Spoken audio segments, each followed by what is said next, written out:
দিনে সব থেকে বড় খবর নিঃসন্দেহে আজকে যে ছবি বিধানসভার মধ্যে দেখা গেল, এই হচ্ছে ছবি। রীতিমতো ধস্তাধস্তির পরিস্থিতি তৈরি হলো।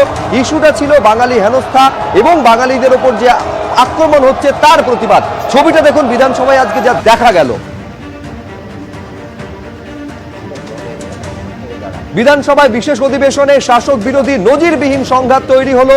প্রথমে শুভেন্দু অধিকারীকে সাসপেন্ড করা হয়েছিল, আর আজ একদিনে পাঁচজন বিজেপি বিধায়ককে সাসপেন্ড করা হলো। 404টি সময় ছবি আপনাদের সামনে আমরা তুলে ধরছি। একদিকে নজিরবিহীন সংঘাত তৈরি হচ্ছে, বিধানসভায় বারবার চোর ডাকাত স্লোগান উঠছে, মুখ্যমন্ত্রীর ভাষণ ঘিরে ধুন্ধুমার, লাগাতার বিজেপি বিধায়কেরা স্লোগান দিয়ে যাচ্ছেন। তার মধ্যে মুখ্যমন্ত্রী ভাষণ দিয়েছেন। শঙ্কর ঘোষ তিনি অসুস্থ হয়েছেন, বঙ্কিম ঘোষও অসুস্থ হয়েছেন। শঙ্কর ঘোষকে একটি বেসরকারি হাসপাতালে চিকিৎসার জন্য ভর্তি করা হয়েছে।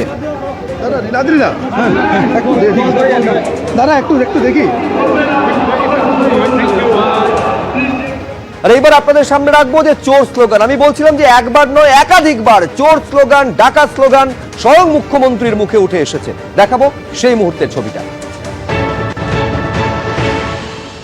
মোদি চোর, বিজেপি চোর, মোদি চোর, বিজেপি চোর, মোদি চোর, বিজেপি চোর, মোদি চোর, বিজেপি চোর, সবাই স্লোগান দাও, মোদি চোর, বিজেপি চোর, মোদি চোর, বিজেপি চোর, মোদি চোর, বিজেপি চোর, মোদি চোর, বিজেপি চোর, অমিত শাহ চোর, অমিত শাহ চোর, অমিত শাহ চোর, অমিত শাহ চোর, অমিত শাহ চোর, অমিত শাহ চোর, মোদি চোর, বিজেপি চোর, মোদি চোর, বিজেপি চোর, সব কটা চোর, সব কটা চোর, চোরেদের দল, ডাকাতদের দল।